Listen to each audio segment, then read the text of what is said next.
Start recording. Good morning, Ultra developers. Today we have an important message for you. That message is, say no to crack.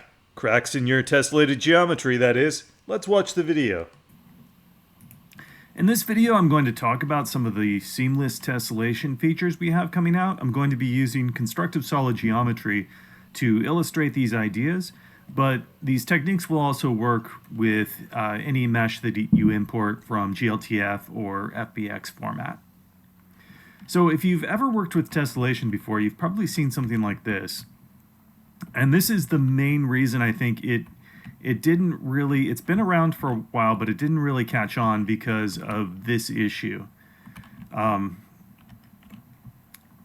It's difficult to prevent cracks from forming on the edges of objects, but we have a way to do it that's very simple.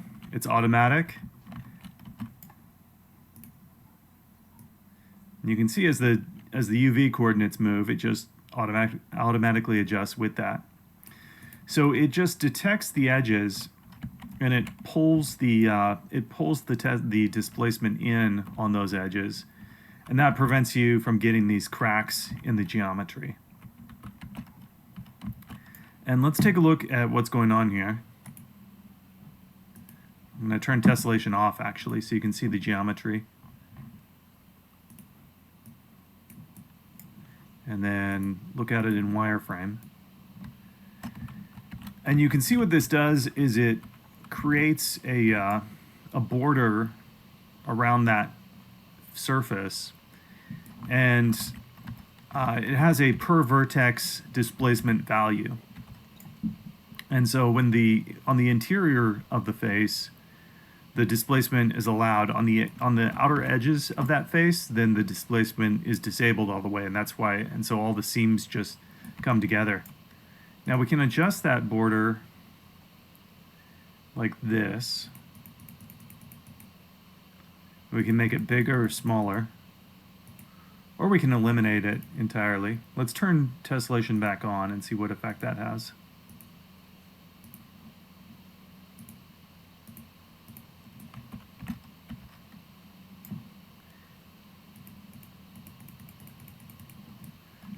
So you can see if we increase it, then that region where it's being faded out, sort of, that gets smaller. If we make it very small, then we have a very abrupt transition. So for this material, it's I'm going to set it to 5 or 6, maybe even a little bit more. Yeah. And that just, we still have a seam there because these UV coordinates don't line up. The only thing we can do there is make the UV coordinates line up. But we don't have any cracks. So that actually looks pretty good. Now let's take a look over here. If we have two objects and we want them to meet together, we want to make them aligned to each other.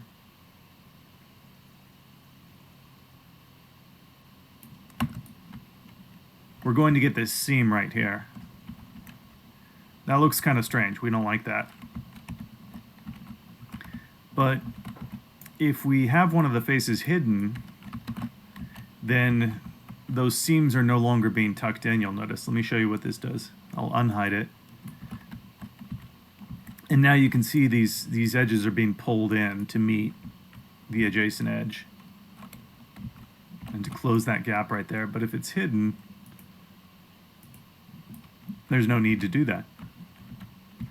So if I take these two objects and line them up, then they should just line up perfectly with no seam at all. Very nice. Let me show you again. Let's go in here and select both of these faces. Let's take a look at what happens when I show them, when I unhide them. There's the seam. Seam goes away. Very cool. Okay, so when you're modeling stuff for this, you have to do it a little bit differently. What you want to do is you want to avoid any hidden interior surfaces. So over here, I have this object. This is made out of two objects, right?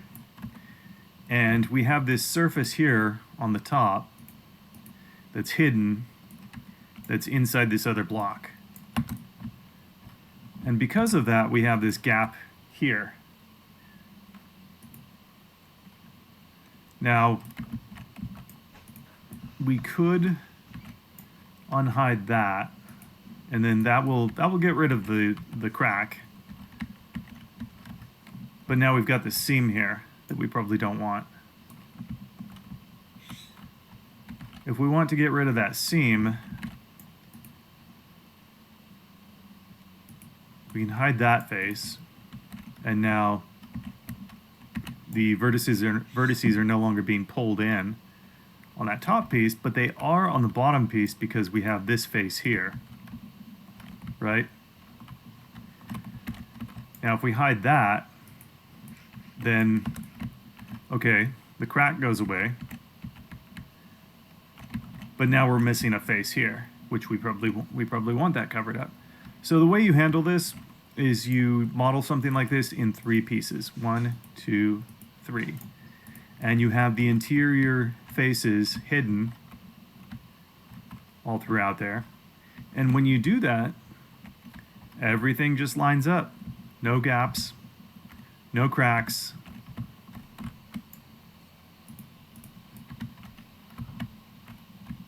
Everything just works perfectly. So the message again is say no to crack, and that's how you can stay off drugs. Any questions? Yes, I do have a question. So if tessellation is disabled and the bevel is by default like 2.5 whatever, will the brush make unneeded polys in that case? If it has like no tessellation or no beveling or whatever. Well, the beveling requires extra polygons because The normal. it's you have to have that extra polygon so you can get the normal that edge there, like that. If you don't have the extra polygons, then that curve will be spread across the entire face of the object, which is more like what you would see with smoothing groups. What we can do here, though, is we can let's turn off the beveling. Let's look at this in wireframe, and you can see the extra polygons are still there, but let's set the edge size to 0. It'll disappear. Now it just uses the absolute minimum that it needs for that face. I'm still working out some details here. The reason you have this extra subdivision here, this is being split into 4 different quads, is because the tessellator has a limited number of subdivisions it can make. I think it might be like 32 or something like that. So you don't want to have huge triangles like spread over a large distance. I'm not exactly sure what it should be right now. I've got it set to subdivision every 1 meter. But there's, we might have some more controls for that in the future, but yeah, it doesn't have to be. That's, if you set it to 0, that's the simplest case.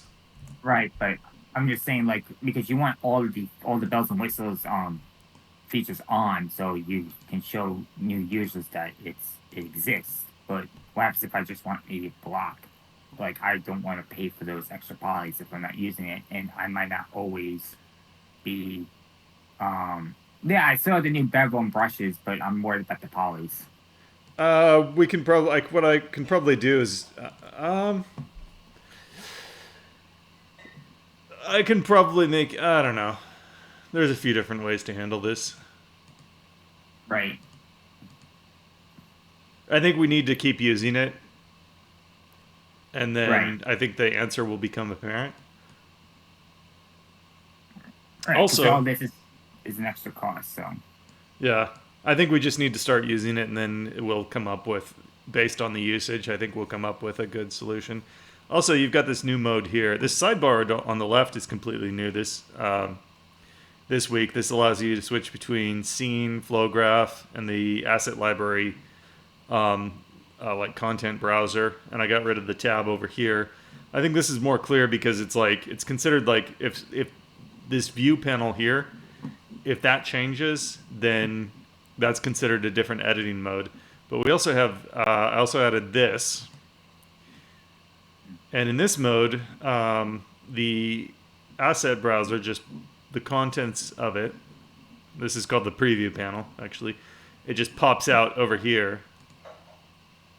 There it is, That'll be back there. yeah. It's gonna be really much better when importing assets because when you import assets, you have to convert the model, and then you have to, if you don't have like auto generation on, but I don't because I like it being controlled.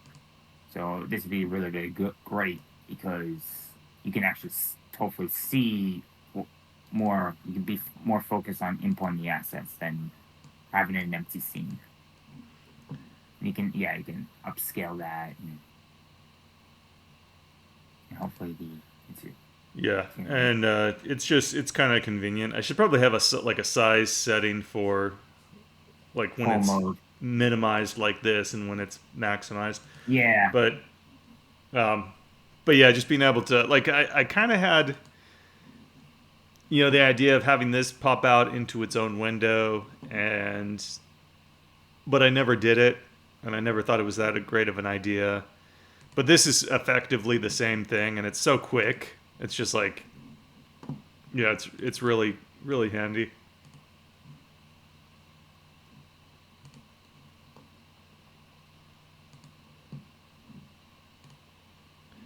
Very cool.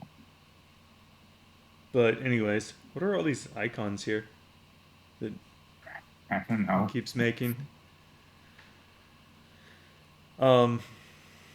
Yeah, any questions about tessellation? Some of the details are still being worked out. Oh, and also the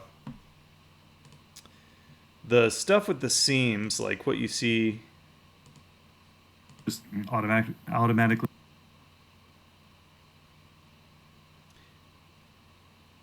You can still see some like the seams on the sides because the UV coordinates just don't line up. But I actually think I have a solution to this that's going to... I want to wait before I say anything more specific about it, but I think I have a way to resolve that, to eliminate that issue. That's going to be something... I think it's going to look really good, and I think it's something that's never been done before. So, but that's more stuff to work on next week. Anything else about tessellation, beveling, any of the new constructive solid geometry tools? I Features? guess if it doesn't work for someone out there, like it doesn't work for me, what should they do? Should they wait, or should they file a bug report? Because No bug reports on this stuff yet, please. okay, Because I know it doesn't work on my 1660, so it's probably just some little shader code that I have to modify slightly. all right. Okay. That's why we watched the video now, live demo. Yeah. So I did a little bit of work with materials. I just took the bull by the horns because it wasn't getting done, and this is I did have some success. What I did is I took existing PBR materials from like Polyhaven and Ambient CG, and I copied them into a Paint Shop profile, and then I started slicing up sections of them and combining them to get some of the more complex textures I want. So this is what we had. This is our old texture on the right. This is from a long time ago, but we wanted something like this. And then what I created is here on the left. And it's just higher quality. These are photo based, I think. Whereas this old hand drawn stuff, this is not. Even if you upsample it, it's not really usable. Looks like a cartoon. Yeah, it's not good. Some of the old photo based stuff is actually still usable if you upsample it. The concrete down here, actually, that might be photo. That's probably a photo, and it actually looks pretty good. But but yeah, I did have success with that. I added a little dirt like layer across the bottom here to add a little bit more, so these two surfaces don't look completely in isolation of each other. And I think the results are pretty good. We had another brick material that also looked quite good. The issue is like I need to think about how, not just one. I'm not just looking at one texture here. I'm looking at how are we going to get the whole set of everything that's needed done. And so we do have a way to get this stuff done. I can do it myself. The results might not be perfect, but I can get the work done, and I think the results are within an acceptable acceptable quality. So that's the resolution to that as far as I'm concerned, unless until something else comes along. But we really have to think about getting the whole set of work done, not just like one material. Let's see. Do we have? I think I've been working on the tessellation stuff all week. That took up all my time. Do we have anything? Oh yeah, here you can see it in the game on the right. You've got this bottom piece, middle piece, and then the top piece with like some dirt and stuff or whatever, something across the top. Yeah. Yeah, that when you can do that, it makes things look quite good. And another thing you can do is you can shift this by like half. You can shift the texture coordinates here so that you don't get this repetition. That's an easy way to eliminate the repetition. I like this metal texture. This is actually like one of my favorite textures. I I think well with the metal texture it kind of looks a little muddy because the upscale.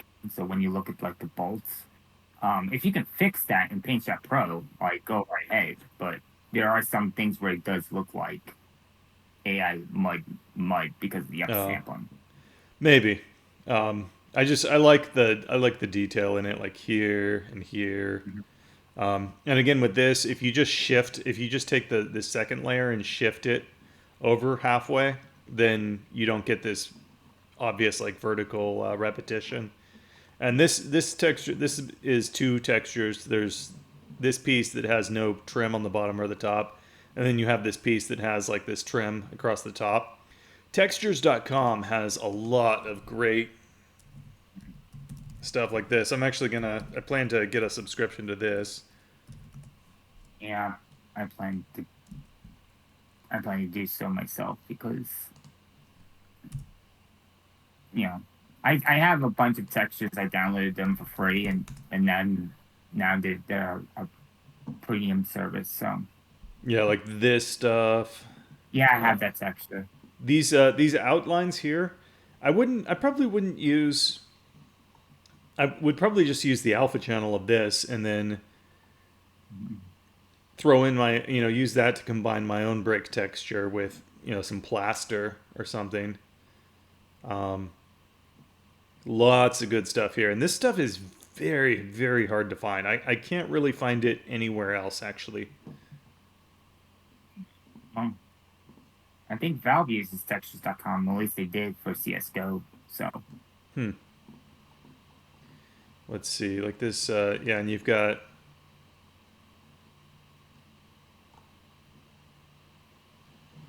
I don't see a normal map for that. or you can generate one with maybe you can generate one with the diffuse to normal. Yeah, I'm sure you Drop, can. You can always do that. drop and I went back and forth on. Some of these have normal maps, and I guess some of them don't. But yeah, this stuff is really valuable. Yeah, the decals are top notch. Definitely. Yeah, this stuff is so useful, and you can just reuse this over and over. Um, Mhm. The only thing though is that if you ever use textures.com, you actually have to like you can't just compile it as a texture. You actually have to integrate it with an image. You I can't believe. compile it as a texture. You have to have it No, integrated with like an you image. can't. I think. I think from what I understand, you can't like just make like you have to actually bake it into like a texture. You have to like use it in a texture. You can't just use the raw image as a texture. Right. I don't know. I'm not a lawyer, so Okay. I Well, that's probably what we would want to do either. Anyways, um, right, but I'm worried about the decal stuff. yeah, That's why I like this stuff with the grime stuff. I like go in there with the stamp tool and I like mix some pixels up and adjust the colors and everything. So it's not their texture. It's a derivative of it, but it's not theirs 100%. I'm not at this point. I'm thinking more about. Yeah, that's true. At this point, I'm thinking more about textures, like texture sets, and then decals. However much of that we use, that's kind of a separate issue. Yeah, I'm more interested in this stuff looks so, but this is nothing that you can't get for free 100 other places. But the decals are quite nice. Damn. Oh, they have it. Yeah. This is the only website I know of that has. They even have like it categorized like this: exposed rebar. You'll never find this anywhere else.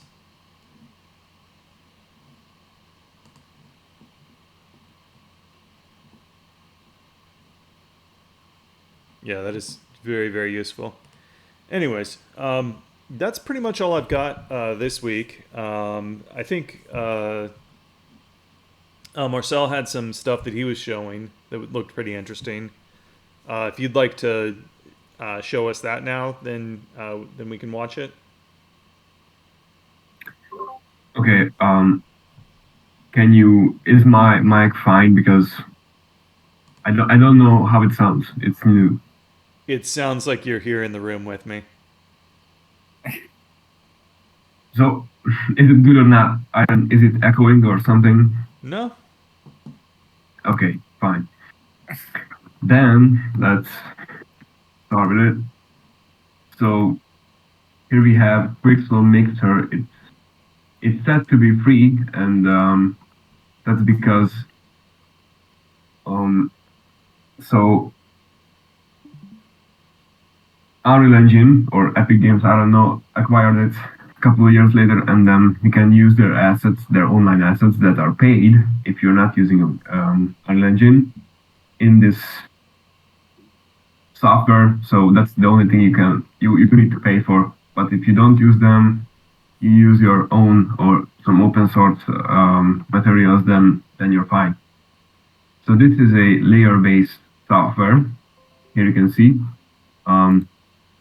There are my layers, and then yeah, that's pretty much it. You can texture models and work on materials that you photo scanned, because this software was actually developed for Quixel itself, and the Quixel is a studio who is making photo scan textures around the world and models, and in this software they can process those. I think they use this for Battlefield 1. They process their textures with this.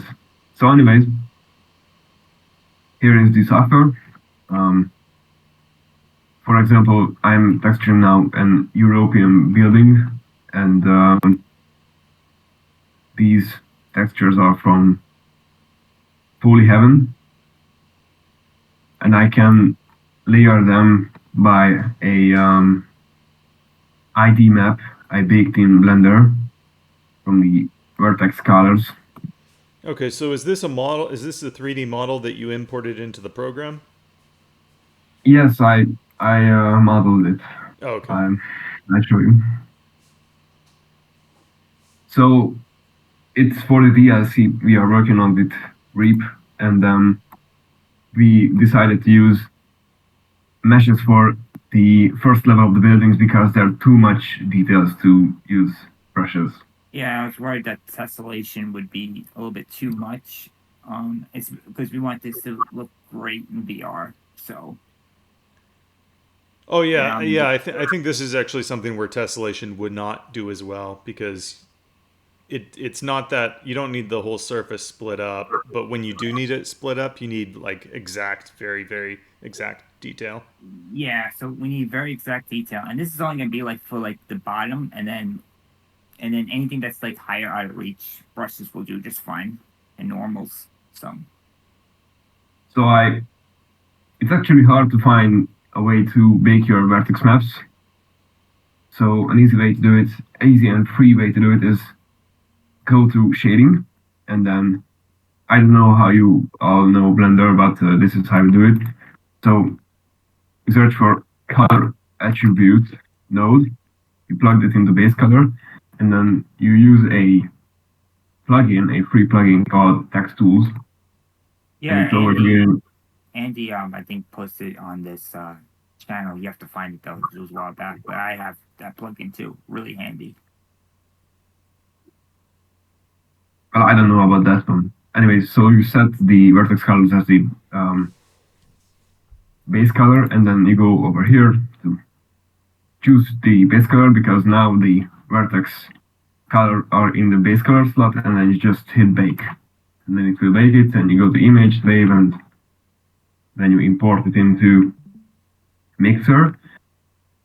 So here you can import, you can add your materials to local library. You can add them here by making a solid layer, but I recommend importing them from the here from the import custom asset at the library tab because you can't add occlusion maps over here only when you import them from the library. That's I don't know why is that. Anyways, then you can after you imported your textures edit them however you want and well you can't do much in the albedo. One good thing is the contrast. So if you think it's too aggressive, you can just lower the contrast, and your details will still remain because of the normal maps, but the colors will be a bit softer. I don't know how should I say that. And then over here at the normal map slot, you can lower the strength if you don't like that, or maybe the roughness, but yeah, maybe the displacement, but you shouldn't use displacement on models because here I'll show you what's gonna happen. Mm,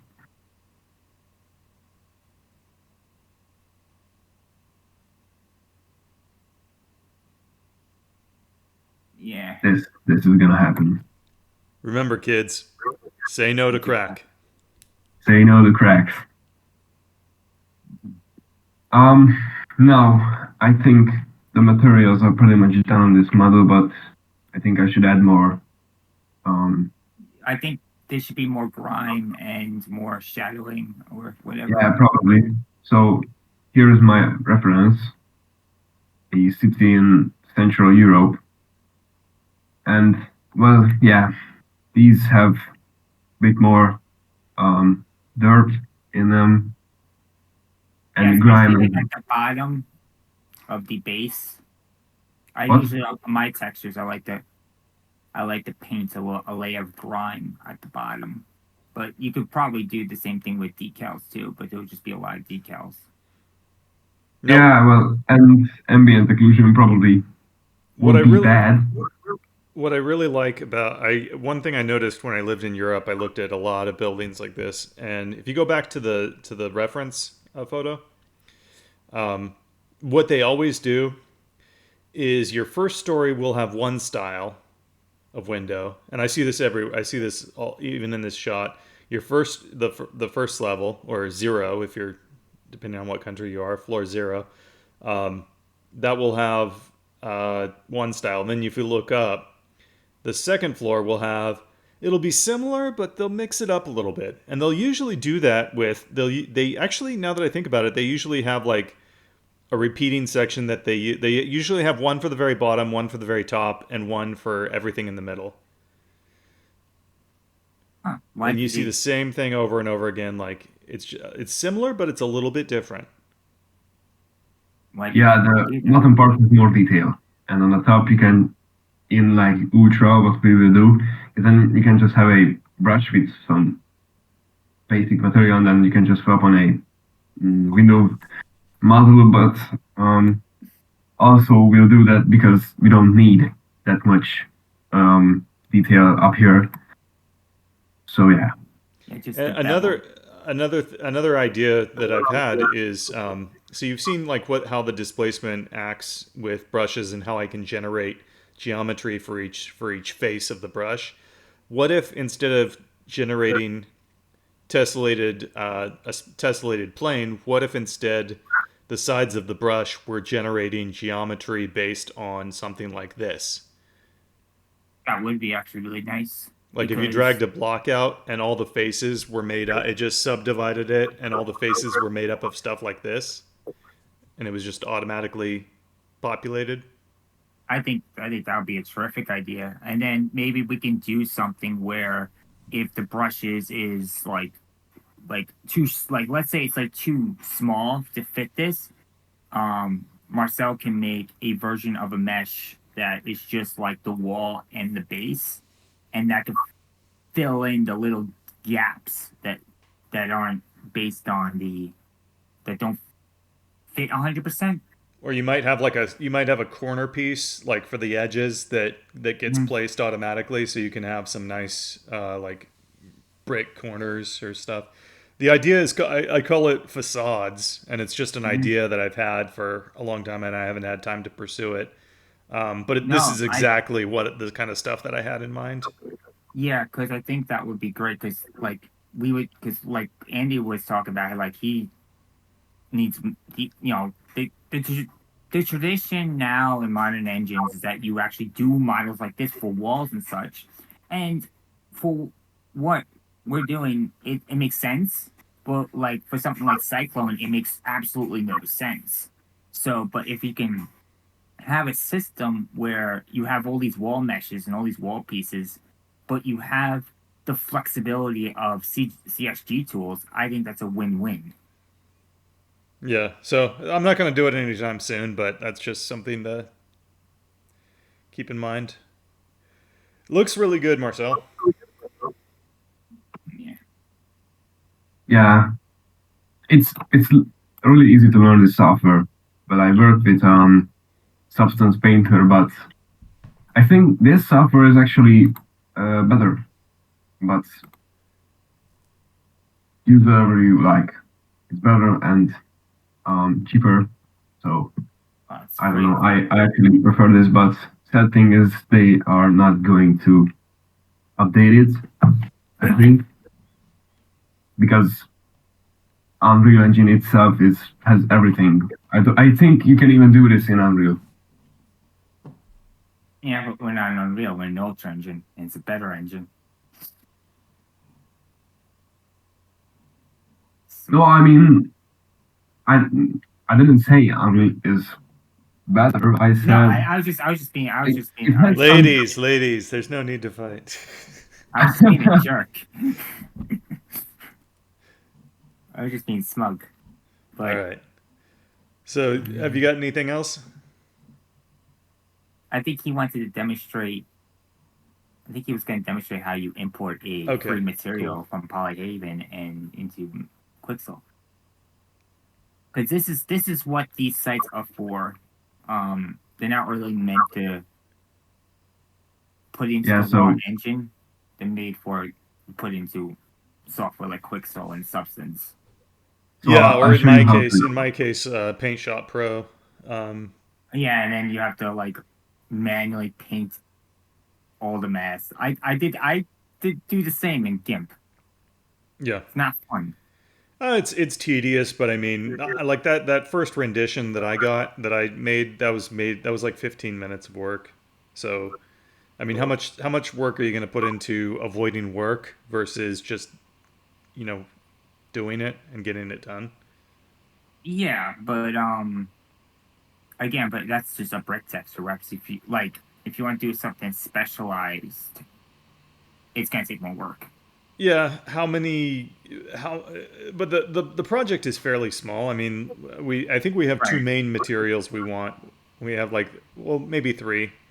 We've got like, we want some kind of sheet metal, and we also want like sheet metal siding. We want a brick wall with like some trim at the bottom. We probably want some kind of like plaster. And then like interior, we probably want some like plaster with a stripe or something. So, we're talking like four or five materials and that's going to be almost everything. And then everything else can just be repeating textures with no special details. Yeah. Right. I mean, so we're talking like 2 or 3 hours in Paint Shop Pro. I can get that done.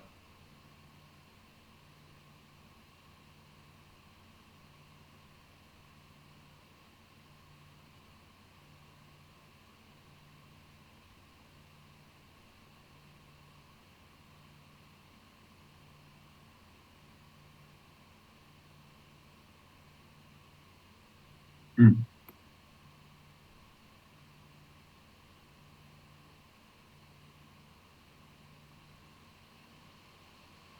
It's gonna do the. I think it's gonna do the trick where it uses like a sand material. Not this paint.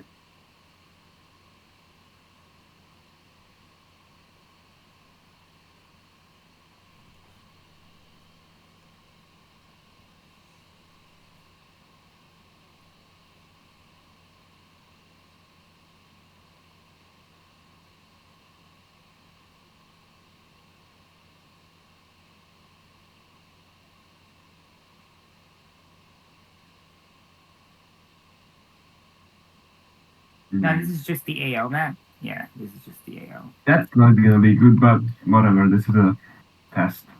We're doing it live. I like how the UV packer packed everything into the empty window. I packed that. Yeah. Oh, you did that manually? Yeah, I had to. Nice.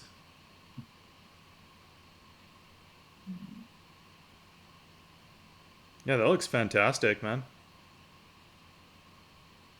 Yeah, it's better. Mm.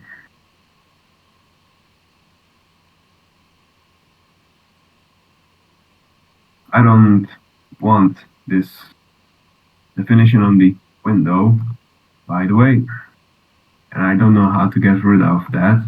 Can you just It's a erase little it? frosty.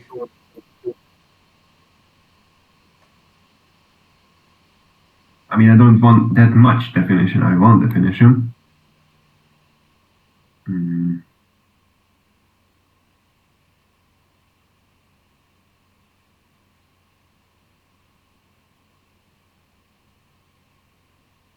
Well, a normal. Well, the window wouldn't be like bumpy. It'll be warpy. It's like if it's an older window, it'll be warpy a little bit. No, I know. I just want the dirt on the corner, but Oh, this was in the Quixel tutorial. You get like a sand material, and then you put the sand on the window, and then you go in with the eraser, and then you just make little holes. You just erase the center, but keep the grime in on the edge.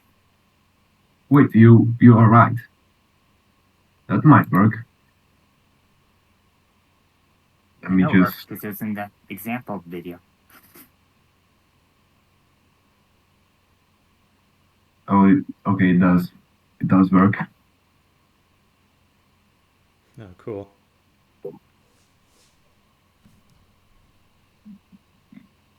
Really cool software, even if it might be a bandware. Get it well, you can. I'm pretty sure if you're watching this in the future and can't download them, check internetarchive.com. But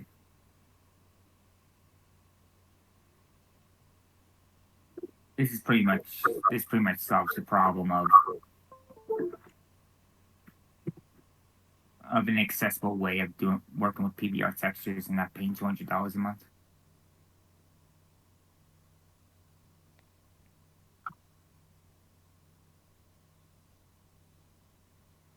You know, this software is really, really, really not graphics tablet supportive, but it's not that bad. But I think it's even better with the mouse.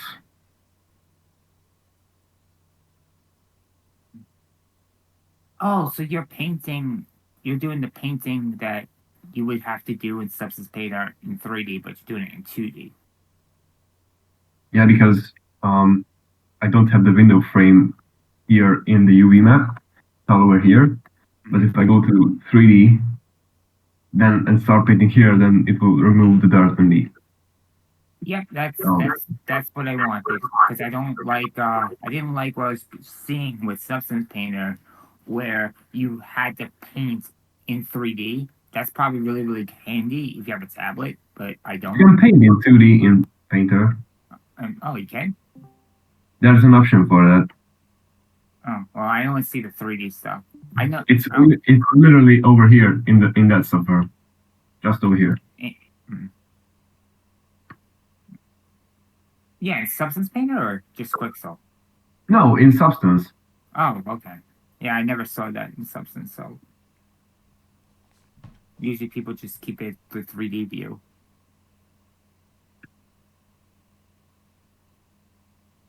But this is really good. It looks like ass.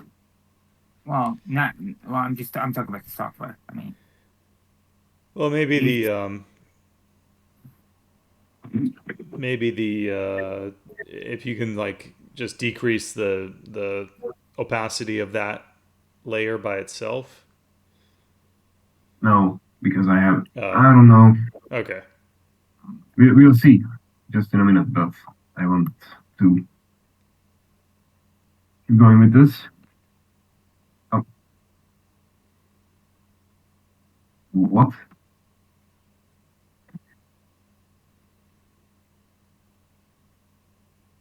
Okay.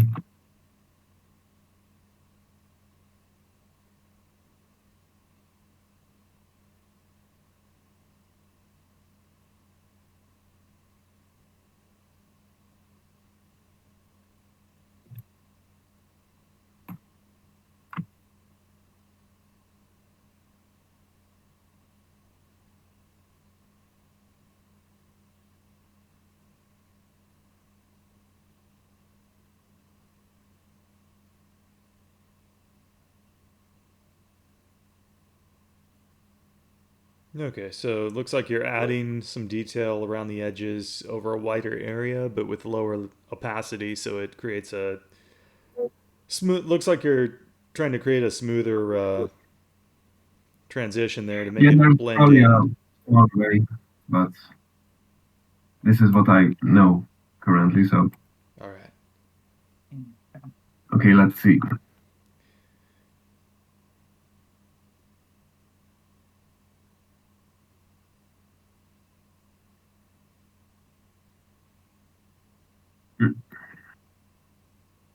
Damn, what's happening, man? Oh, I know.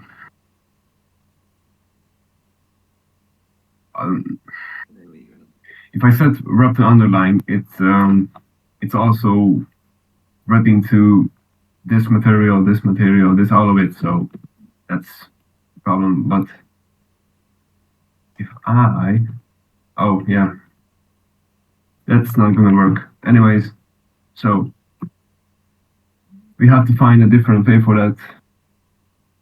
I would watch that tutorial video of the guy painting the brick wall with the window in it.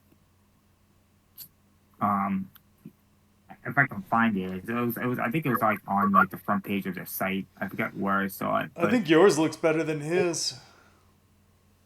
yeah, the window does. But I'm just talking about like how to get that grime in the window. Just look, just watch what he did and just mimic that or do better. But yeah, that wall piece looks really good. I Yeah. think there. Go ahead. Yeah, I was gonna say for detailed stuff, if you have the time to learn this kind of software, this looks like it's definitely definitely producing good results. So, yeah, it'll be really super interesting to see what you come up with. Yeah, me too. It's really easy to use. This took like I don't know 2 or 3 days to learn. So Yeah, okay, after knowing Substance, but it's really just a Photoshop but in 3D. that's what I want. That's what I've been looking for. I mean, to do that. So yeah, you want me to show something else, or this is about it? Is that all you have, or I mean, is there something else you want to show? Mm, probably not. There's Okay. not much going on. So yeah, that's about it. Cool. Vita Marcel and Quixel Mixer. Quixel Mixer. Is there anything that you're coming out with, or are you gonna make a video or anything that people should check out in the future? No, it's not really like an art form. It's easy to use, easy to learn. If you have questions or need help, just um, I don't know, DM me or something, and I can help. But It would be really beneficial. yeah, that's it. It would be really beneficial.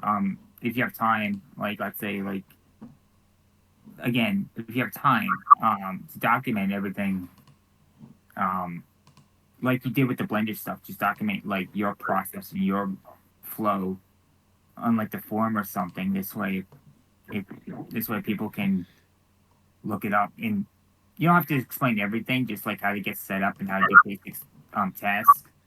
I want to see how many views he's got. His blog gets quite a lot of views. This one article about Blender animating tutorial that's got about 3,500 views. Yeah, Blender I Art of mean, UV unwrapping 1,300 views. yeah. That's it. I don't know my password, so I can't see it. You don't know your password to the forum? No, I don't know. I try again, but last time I checked, I didn't know. Well, if you have access to the email, you could probably just reset it. No. Yeah. Let's take a look at. I want to see what 3,300. Okay.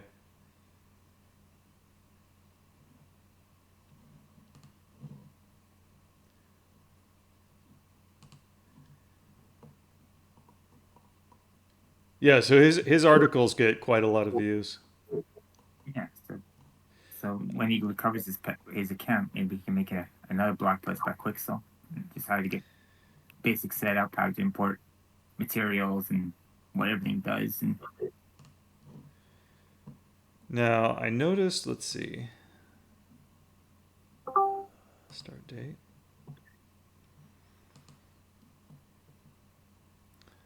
All right, so I saw a new video from Dumage. He uploaded another copy of his Log Riders gameplay, and I think he's here with us. So I have to ask, does that mean that Log Riders is coming to Steam? muted. Let's watch. I didn't mute him, did I? No. Let's watch through. Let's watch through this. Oh, I need to share my screen. Yeah.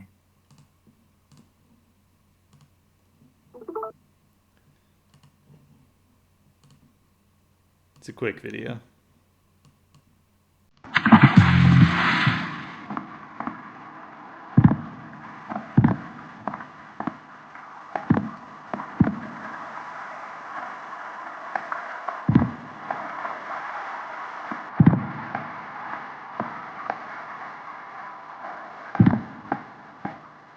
Whoa.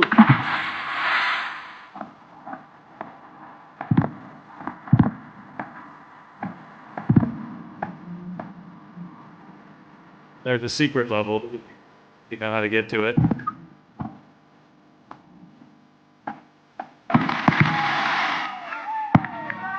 Secret level. This one's hard.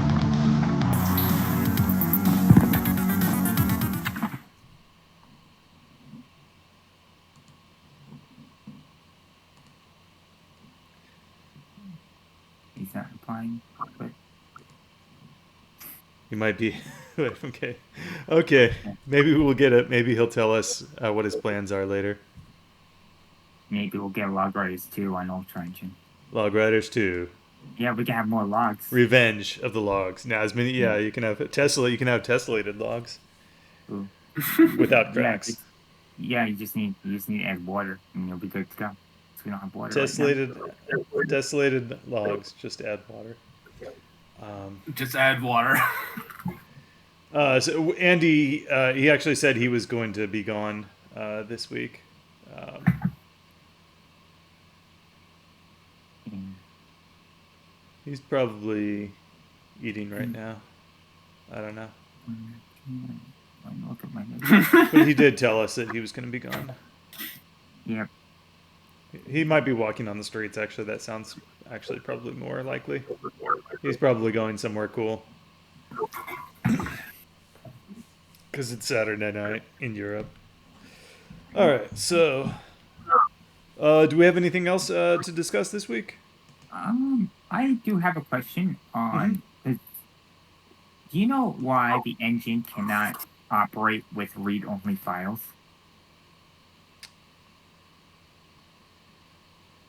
I've never heard of this before. So I don't know about in LeadWorks, but in Ultra Engine, but in LeadWorks. So when I was working on Cyclone, I decided to set up a Perforce server, and in Perforce, they lock the. What you do, it locks, it sets all your files to read only, and then when you want to edit something, you have to check it out, and then you work on it, and then you recommit it or whatever, and then you push it back to the server. But if the files are in read only, at least with LeadWorks, the game will not work. So before I moved everything back to a Git server, I actually had to check out everything, the entire repo, and then it would work, and then I would have to just submit everything back to the server. So what you're saying is in Ultra, if you call like read file or load texture or something with a read-only file, it doesn't return it? The game just won't run. Have you tried like drilling down any more finely than that? Like, have you tried to actually like load a file and see what it does? I can do more research on it. It's just something because I was in the discussion with my system administrator who runs my Git server, and I was asking, my Git server has LFS integration, and I was questioning on where, like, okay, if I have a Git repo and I'm working on the project, and then also I'm like, oh, this project is not going anywhere, I'm gonna delete it, and I'm like, okay, so if I delete, and then my question was, if I delete the repo, does all the file pointers, the data on the server go with it? And he says no, they just stay there and it's just garbage. So with a Git server, unless you're going actively, from what I understand, if you're actively going in and cleaning out the LFS data pointer, you're just accumulating garbage data on your LFS server, and it's not going anywhere because Git was never really meant to do like game development. The industry standard is Perforce, but Perforce has its own issues. So I'm just trying to think of the best way of solving this issue. I don't know LFS files just accumulate once you delete them. So yeah, but I don't have access to that. My system administrator does, and he's like really, really busy. So yeah. Well, the only other way you can do that is like going through the commits backwards and like doing it out of the commits. No, I just want to delete and have everything be gone. But yeah. SVN. I can set an SVN server. I use it. No, it's just that it's not really. It's not considered like supported, and I'll probably look for a Docker container later today for an SVN server. But yeah, I actually got my Synology NAS because it actually came in with SVN, with a built-in SVN server.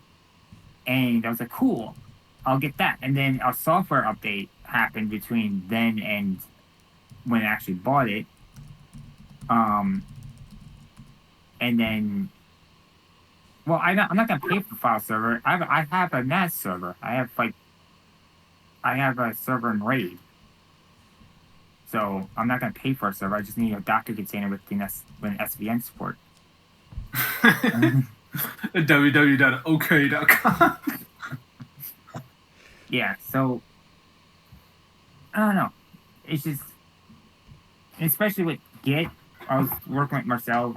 Artists don't tend to like Git as much. Artists don't like any No, source control at all. At all. They like email.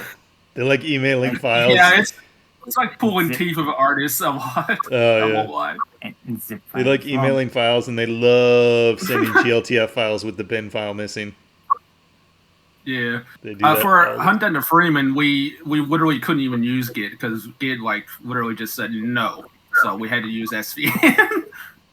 Yeah, again, I'm just looking for the best way of doing things. Like, Yeah. I just Anyways, said Perf like because regarding I heard- like read-only files, I've never heard of such a problem because when it opens a file like to read it, it doesn't request write permissions, and there's a lot of situations where I don't think it would even work because like with Ultra itself, like the files are read on the files the program uses are read only effectively because unless you're running it with admin access. So I don't think this program would even be able to run if it was requesting write permissions. I don't think it would even be working.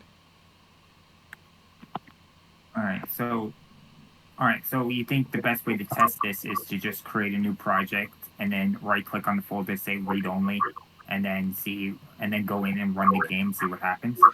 Or just call read file and see if it can read a single file. If it returns null when the file is read only, then and it works when the file is not read only, then that's a definite problem. Yeah, I don't know. Just something to look out for because there are, some people might be happy with Git. Some people might want to do SVN like you, and then there might be crazy people who want to do Perforce. So I don't like Perforce. I just have it on my server because I didn't have an LFS server at the time. It's very unbiased. Yeah. People can use whatever they want. They may be crazy, but they can use. They They're all can. terrible in their own special way. We tried to use Miracle once, but yeah, we couldn't ever get it to work. Is that a product, or were you literally just like sitting around waiting for a miracle to happen? No, it's actually a free SCM, so type versioning. I tried to use random chance once, but it just didn't work. Yeah, it's supposed to be like Git, but it's like you can have decentralization and stuff and other things. Yeah. Cool. Okay. Do we have any other questions or stuff, or is this the end of the video? Besides questions at the end, I like about the project. That's pretty much the end of the video, I guess. Okay, cool. Well, thank you all for joining us, and you folks at home, if you're watching this on YouTube, feel free to like and subscribe if you want to. Everybody, Steam reviews are the life and blood of Ultra. We've got a lot of them. We've got a good review score, but we could use a lot more. And the more reviews I have on Steam, the better it is, because that will make it easier for me to ask for special coverage of our software on Steam, and the more coverage visibility we have on Steam, the more visibility your products, your games can have on Steam. The Leadworks games bundle has been a success. We raised, everyone who was involved had a 3 times increase in their sales. And, so this was a good test. We can do the same thing with Ultra. And so that means if our visibility on Steam with Ultra is good, then that means you can make more money with your games if they're in a bundle featured right on our Steam store page. So Steam reviews are one really important way to help that process.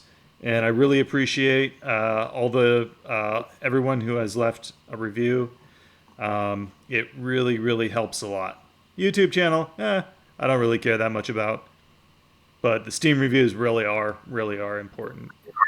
So with that, thank you all for joining, and I will see you on the forum.